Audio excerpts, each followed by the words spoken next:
Hello, my name is Rosie and this is Rosie's Reviews.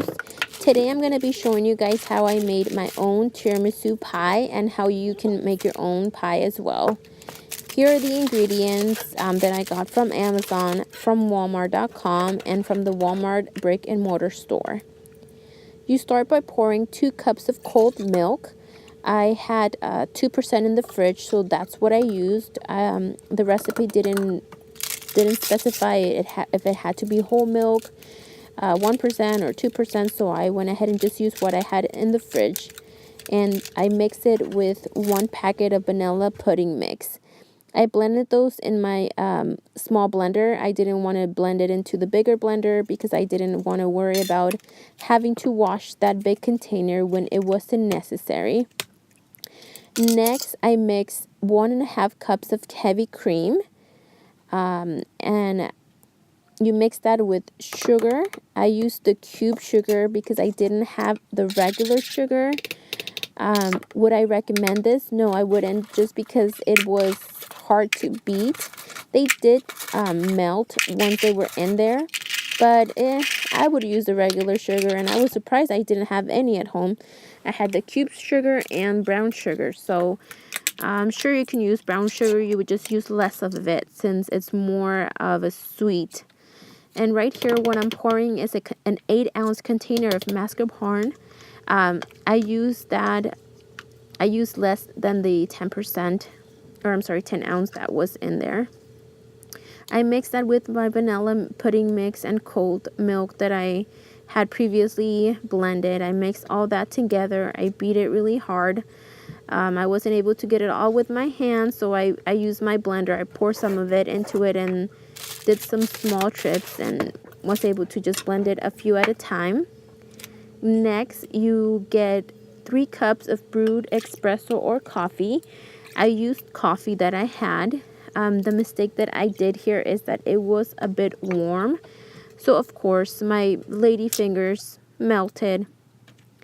And then you put 3 tablespoons of rum. No, you will not get drunk if you put more of it.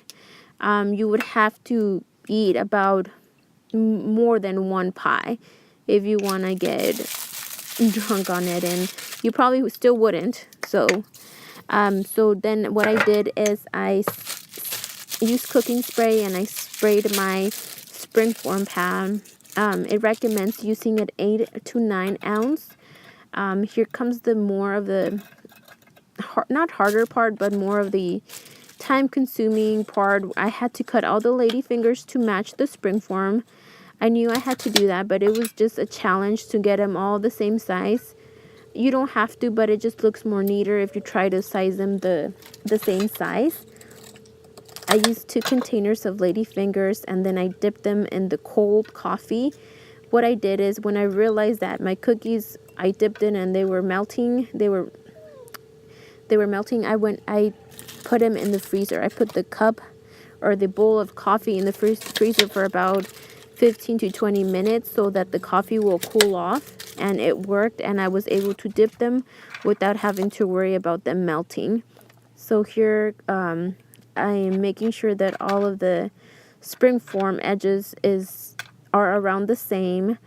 You're also going to be filling the bottom of the springform. Make sure you get enough coffee. I mean, it does call for 3 cups of coffee, so that's what I used. So you make sure that whatever's extra, if you cut some of the ladyfingers into smaller pieces, don't worry about it. It's all gonna get used. You are gonna be using them to layer your pie.